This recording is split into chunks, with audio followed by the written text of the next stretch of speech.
Good morning, ladies and gentlemen. For juror number 2, I'm going to have to put you on the payroll. You keep that door open every time you come back. I really appreciate it. All right, ladies and gentlemen of the jury, you now have heard all the evidence in this case. All right, before the lawyers make their closing arguments, the court will give you the instructions of the law that you are to apply in deciding this case.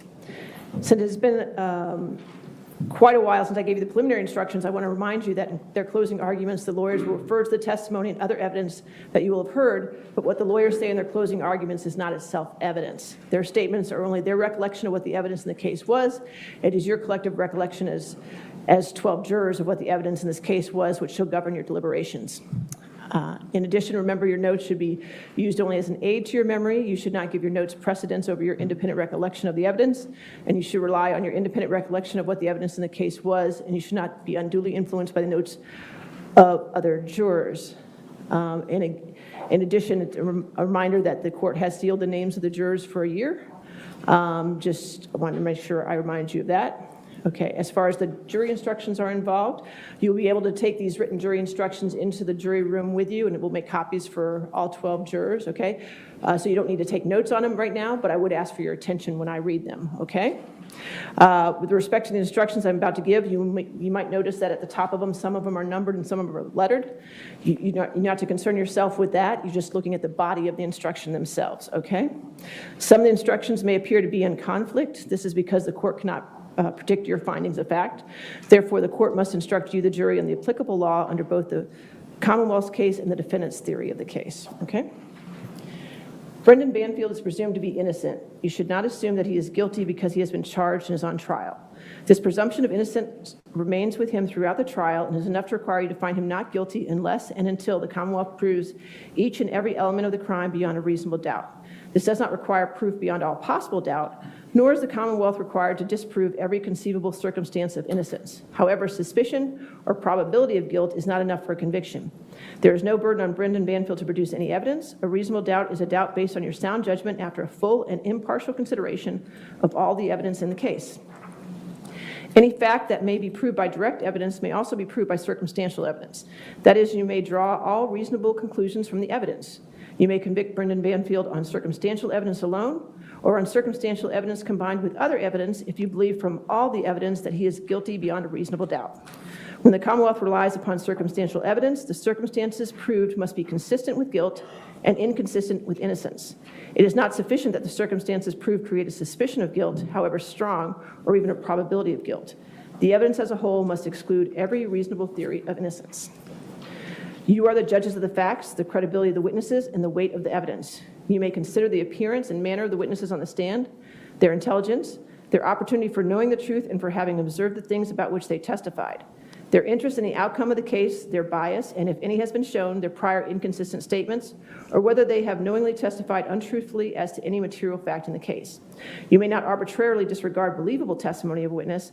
However, after you've considered all the evidence in the case, then you may accept or discard all or part of the testimony of a witness as you think proper. You are entitled to use your common sense in judging any testimony. From these things and all the other circumstances of the case, you may decide which witnesses are more believable and weigh their testimony accordingly. If you believe from the evidence that a witness other than Brendan Banfield previously made a statement inconsistent with his testimony at this trial, the only purpose for which that statement may be considered by you is for its bearing on the witness's credibility. It is not evidence that what the witness previously said is true. The defendant is charged with the crime of aggravated murder. The Commonwealth must prove beyond a reasonable doubt each of the following elements of that crime. Number 1, that the defendant killed Christine Banfield and Joseph Ryan. And number 2, that the killings were willful, deliberate, and premeditated. And number 3, that the killings occurred within a 3-year period. If you find from the evidence that the Commonwealth has proved beyond a reasonable doubt each of the above elements of the crime is charged, then you shall find the defendant guilty of the aggravated murder of Christine Banfield and Joseph Ryan. If you find that the Commonwealth has failed to prove beyond a reasonable doubt any of the elements of the crime, then you shall find the defendant not guilty. The defendant is charged with the crime of aggravated murder. The Commonwealth must prove beyond a reasonable doubt each of the following elements of that crime. Number 1, that the defendant killed Christine Banfield and Joseph Ryan. And number 2, that the killings were willful, deliberate, and premeditated. And number 3, that the killings occurred as part of the same act or transaction. If you find from the evidence that the Commonwealth has proved beyond a reasonable doubt each of the above elements of the crime as charged, then you shall find the defendant guilty of the aggravated murder of Christine Banfield and Joseph Ryan. If you find that the Commonwealth has failed to prove beyond a reasonable reasonable doubt any of the elements of the crime, then you shall find the defendant not guilty. Willful, deliberate, and premeditated means a specific intent to kill adopted at some time before the killing, but which need not exist for any particular length of time. A willful act is one done with a bad purpose or without justifiable excuse, or without ground for believing it is lawful. A willful act is intentional, or knowing or voluntary, as distinguished from accidental. The terms bad purpose or without justifiable excuse require knowledge that the particular conduct will likely result in injury or illegality. To prove the charge of murder, the Commonwealth does not have to prove a motive for the killing. The presence or absence of a motive may be considered in arriving at your verdict. Brendan Banfield is charged with the crime of using a firearm while committing or attempting to commit murder. The Commonwealth must prove beyond a reasonable doubt each of the following elements of that crime. Number one, that Brendan Banfield used a firearm. And number two, that the use occurred while Brendan Banfield was committing or attempting to commit murder. If you find from the evidence that the Commonwealth has proved beyond a reasonable doubt each of the above elements of the crime as charged, then you shall find Brendan Banfield guilty. If you find that the Commonwealth has failed to prove beyond a reasonable doubt either or both of the elements of the crime, then you shall find Brendan Banfield not guilty. A firearm is any instrument that is capable of expelling a projectile by force or gunpowder. A firearm is also an object that is not capable of expelling a projectile by force or gunpowder, but gives the appearance of being able to do so. The existence of a firearm may be proved by circumstantial evidence, direct evidence, or both. Brendan Banfield is charged with the crime of child endangerment.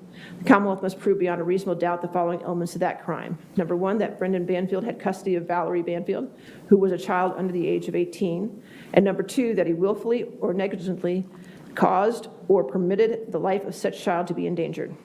If you find from the evidence that the Commonwealth has proved beyond a reasonable doubt both of the above elements of the crime as charged, then you shall find Brendan Banfield guilty of child endangerment. If you find that the Commonwealth has failed to prove beyond a reasonable doubt either or both of the elements of the crime, then you shall find Brendan Banfield not guilty.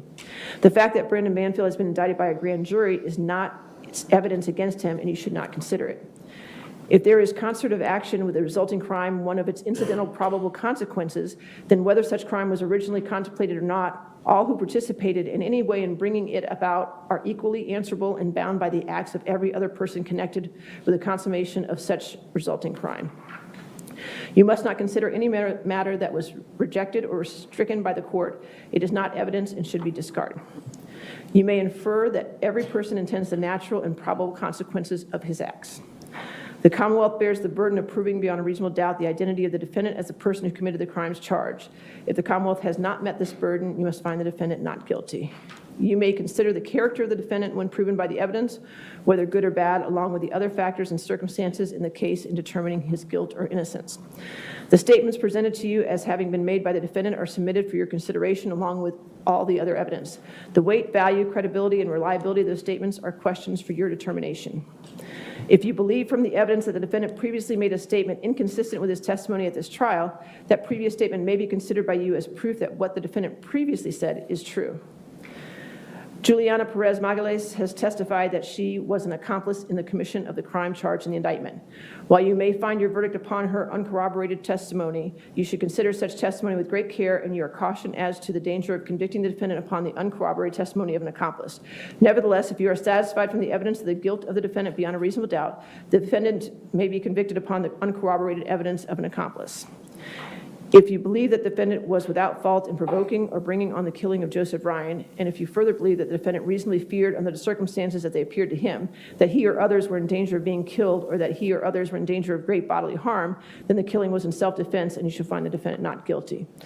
The defendant contends that he acted in defense of another person. Under Virginia law, this defense is governed by the same principles that apply to self-defense. Number one, burden of proof. If the evidence raises a reasonable doubt as to whether the defendant acted in lawful defense of another, the jury must find him not guilty. Number two, reasonable belief of imminent danger. The defendant must have had a reasonable belief that the person he sought to protect was in imminent danger of bodily harm. All right, closing arguments. Thank you, Your Honor.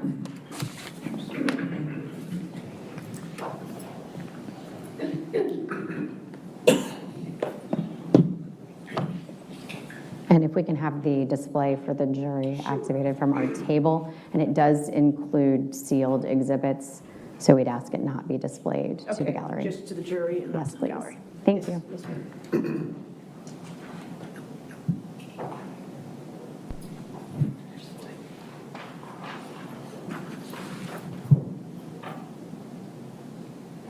You good? Okay. Good morning. Thank you so much, not just for what you're going to do today, but for all of the time that you have spent carefully considering the evidence that we've been able to put before you, for the attention that you've paid, for the notes that you've taken, for the time that you've given up away from your daily lives, your jobs, and your families. Without your work here, Christine Banfield and Joseph Ryan would not be able to find justice. So thank you. The judge has read the instructions to you. They'll go back to the jury room with you, and you're going to have those as your guide in making your decision. I would draw your attention to the fact that you've been given 2 counts of aggravated murder, 1 count of use of a firearm in commission of murder, and 1 count of child endangerment. Talking first about the aggravated murder instructions. They have 3 parts. You'll first need to find that Brendan Banfield killed Christine Banfield and Joseph Ryan. You'll need to find that those killings were willful, deliberate, and premeditated. You'll need to find for one of the counts that those 2 murders occurred within a 3-year period, and for the other count, that those 2 murders occurred within the same transaction or occurrence. We know that they were killed during the same event within the Banfield residence, so that should knock that one out for you. 3 years, pretty simple as well. We know that they occurred on the same day. It's the first element that we're going to talk about, that Brendan Banfield killed both Christine Banfield and Joseph Ryan. We know that on February 24th, 2023, he executed his plan to murder his wife and an innocent stranger. He was in love with Juliana. He can pretend that this was a fling, an affair, he'd had them before, no big deal. He was in love with Juliana. He was afraid of losing her. He needed to get rid of his wife so that they could be together, so that they could marry, so that they could have those babies that he was picking out names for. Juliana told us how the plan was crafted and how it played out that morning in the Banfield house. But you've heard directly from our detectives and our experts the uncontradicted evidence of Brendan Banfield's culpability. You needn't rely only on Juliana's story.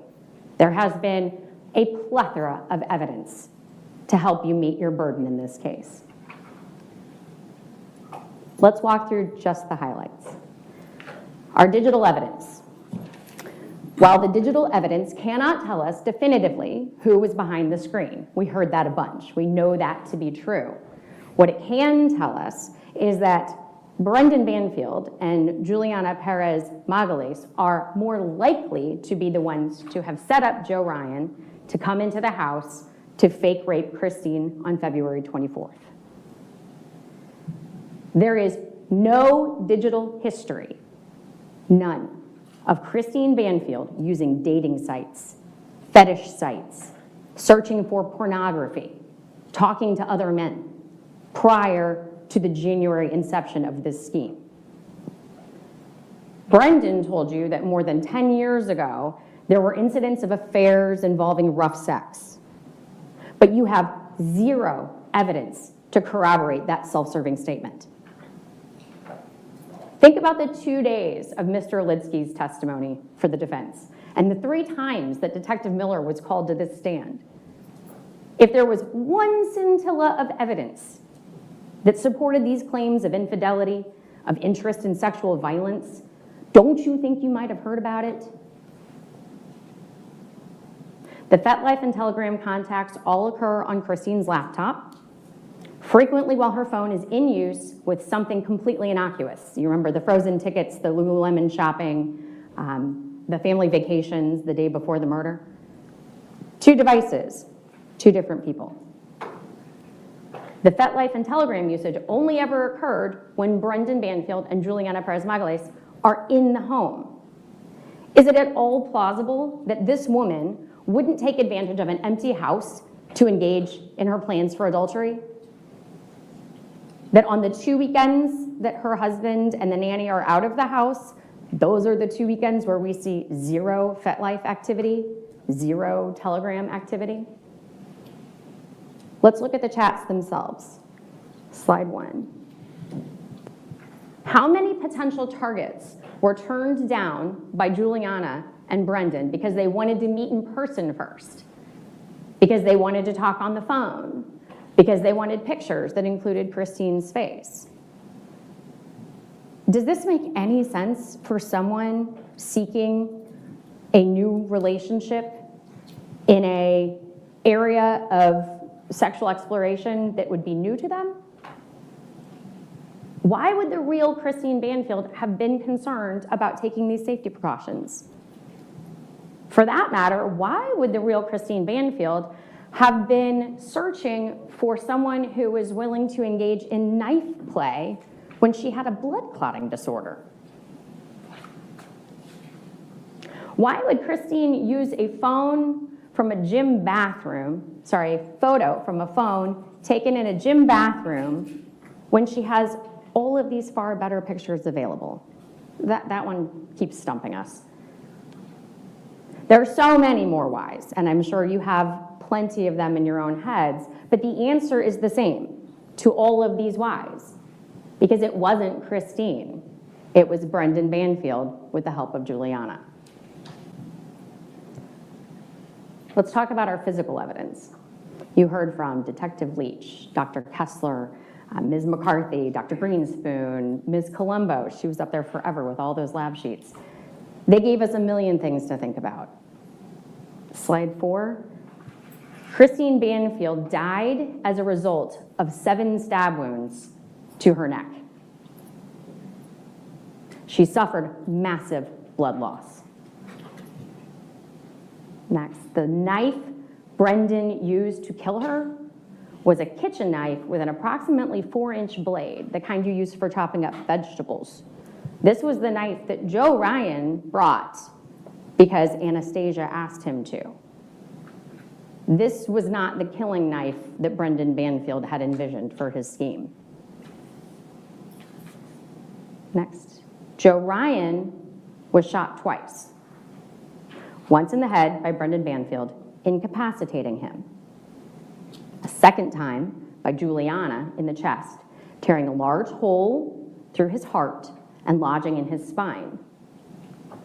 His wounds were rapidly fatal, according to Dr. Kessler, and we saw that there was little to no blood from the chest wound. Iris Daly-Graf told you that he would have been incapable of movement following that second shot. Next. We saw evidentiary confirmation of the affair. The semen stains on Juliana's bed sheets. We also saw the photos of Juliana's clothing moved into the primary bedroom when the search warrant was executed in October following the murders. We saw the photos of Brendan and Juliana together, both before and after the murders. Her photos from her Instagram, their family photos in the bedroom after the murder. We saw the records from the shooting range for the purchase of the gun and the training of Juliana to shoot it. Slide 8. We saw the deactivation of the automatic locking feature on the front door at 5:47 a.m. the morning of the murders, done from Christine's phone by the person who knew how the locking system operated, Brendan Banfield. We saw Christine's phone turned off at 6:46 a.m. and hidden in a drawer in a bar table in the kitchen. This is just not where you keep your phone. This is not where we heard that this woman kept her phone. This is not where a person who's about to engage in potentially risky behavior puts her source of help. A floor away, turned off, in a drawer, off to the side of the kitchen. Just doesn't make sense. We saw Brendan Banfield drive to McDonald's and hang out, waiting for the call from Juliana. We see their call records, 10 and 11, between Juliana, Christine's phone, which is turned off, Brendan, Christine's phone, which is turned off. They're creating a record. It's a plan. It is premeditated. We see this false attempt to check in on Christine so that they can tell the story to the police when they arrive, that they did everything they possibly could. Next, we see the lock at the top of the basement door that Brendan Banfield did not think to engage to protect his daughter. Even under his own version of this event, he agrees he didn't think about it. He left his 4-year-old child in the basement with guns out, stranger in the house, and something happening that caused him to be concerned. We heard the 911 calls. We have a hang-up at 7:47 with Joe moaning in the background, and then a 15-minute gap before anyone calls 911 back. 8:02, 15 minutes between when someone in that house thought the police should be there and when they finally asked for help. We saw the body-worn camera and the photos from the scene. Blankets piled near the bodies. Brendan Banfield kneeling on this blue towel. The towel that has very little staining. Completely inconsistent with having been used to stop the flow of blood coming from Christine's neck. We heard that the carpet was soaked through to the subfloor. We saw Brendan Banfield's handcuffs that he didn't use. Magazines full of bullets he didn't shoot, collected from him after the murders. And finally, the blood evidence. You heard from Lieutenant Giacchio and former Deputy Chief Bruce that it was Iris Dallygraff's report that finally pushed this case over the edge and brought the charges against Mr. Banfield months before Juliana decided to flip. That's how strong this evidence is. That's how reliable this evidence is. Ms. Dallygraff walked us through so many inconsistencies in this scene, proving that it had been manipulated. And you heard absolutely nothing from the defense about this evidence. Mr. Banfield gave you zero explanation for any of this evidence. Slide 15. They have provided no explanation for Christine's blood smeared on the right hand of Joe Ryan, leaving voids between the fingers. They have no explanation for the blood smeared across the top of the right onto the left, leaving that void on Joe Ryan's hand where they had been overlapping. Next. For that matter, you have no explanation from defense for how his hands came to be in that position, neatly folded on his chest, covering the bullet wound that penetrated his spine, immobilizing him. How could that have happened if you are to believe Mr. Banfield? There's been no explanation for the bloody hand-like smears on Joseph Ryan's jeans containing Christine Banfield's DNA. There's been no explanation from defense for how his jeans ended up bunched under his rear. Next slide. There's been nothing to tell us why a mixture of Joseph Ryan and Christine Banfield's blood, a mixture, could possibly have been on the inside of his waistband at the buttonhole, on the button, and on the zipper. Nothing from the defense to explain how Joe Ryan could possibly have manipulated his pants after being shot in the head, given that no other bleeding wounds were present. If his blood is on those pants, on that button, on that zipper, he was bleeding when they were touched. How could he, Joseph Ryan, have been the one to touch his button, his zipper, the waistband of his pants, to pull them down in that fashion? Brendan told you he never touched Joseph Ryan. And yet we have distinctive finger-shaped parallel lines on Joseph Ryan's arm and small circular stains consistent with blood having been dropped from above while Joseph Ryan lay on his back. Next. And then there's the blood on Joe's hip. Blood that traveled onto his body and then ran down to the floor with the assistance of gravity while he lay prone. It couldn't have come from his chest. That wound barely bled. He was laying down when blood was shed. Makes it pretty impossible that he stabbed Christine Banfield. Next. On the other hand, Brendan Banfield has cast off on his jeans. He has blood all over his hands. The blood stains on the backpack don't line up with the position of its contents. The blood on Joe's face is not consistent with his final position. And I'm sorry, I'm back to Joe's hands. This scene was manipulated. And it wasn't by Joe. It wasn't by Christine. And according to him, Juliana didn't do it. You have zero explanation from the defense as to how all of this blood evidence can be as it is. The Commonwealth gave you an explanation. Brendan Banfield and Juliana Perez Magalhães colluded to kill Joseph Ryan and Christine Banfield. That makes sense. They created accounts, they chatted up potential victims, they got Joe Ryan into the house, and then they shot him. Brendan stabbed Christine, let her bleed out on the floor, and then dripped, smeared, and wiped her blood on Joseph Ryan's body to make it look like he had attacked Christine. Then they called the police.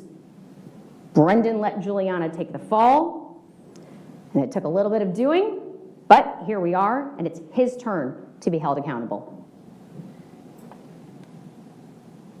All of this evidence can leave you with no doubt that Brendan Banfield killed Joseph Ryan and Christine Banfield.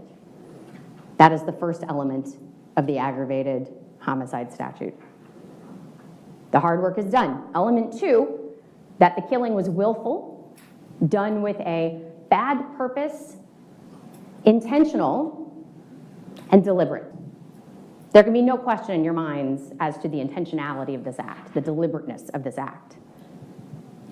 You must also find that it was premeditated, that at some point before the killing, he decided to kill Christine and Joe. I believe that we presented you with that evidence as well. For one of the offenses, you find that he killed 2 people within 3 years. As we've identified, same day, definitely within 3 years. For the other offense, you find that it was 2 people killed during the same transaction or occurrence. They were both killed in the room as part of the same plot, by the same person, same transaction or occurrence. The second offense is for the use of a firearm in the commission of the murders. We know from our experts that Joe Ryan died of his multiple gunshot wounds, one of which came from Brendan.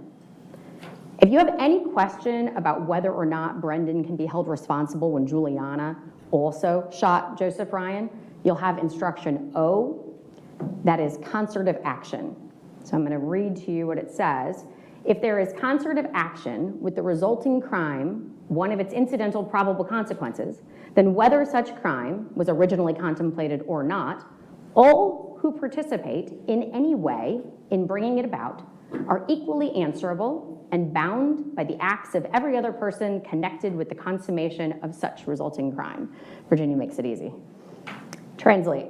If you think that Juliana Perez Magalhães and Brendan Banfield were working together to kill Christine and Joseph Ryan, then Brendan can be responsible for Joseph Ryan's death, regardless of which bullet did the most damage. It's not a test of either or. They were working together. That makes him equally responsible. The last charge is the endangerment to Valerie. So while in his custody, that the defendant willfully or negligently caused or permitted the life of such child to be endangered. He made it out to be Juliana's idea, but he brought Valerie into that home. He left her in the basement, knowing that Joe Ryan was upstairs. He left her in the basement while he shot and killed Joe Ryan. He left her in the basement while he stabbed his wife. He could have locked the door, He could have done this on a day she wasn't home. He could have made arrangements for someone else to have her overnight. But that didn't work with his plan. So he's guilty of this offense as well. I appreciate, again, all of the attention that you've given. I appreciate, again, all of the hard work you're about to face.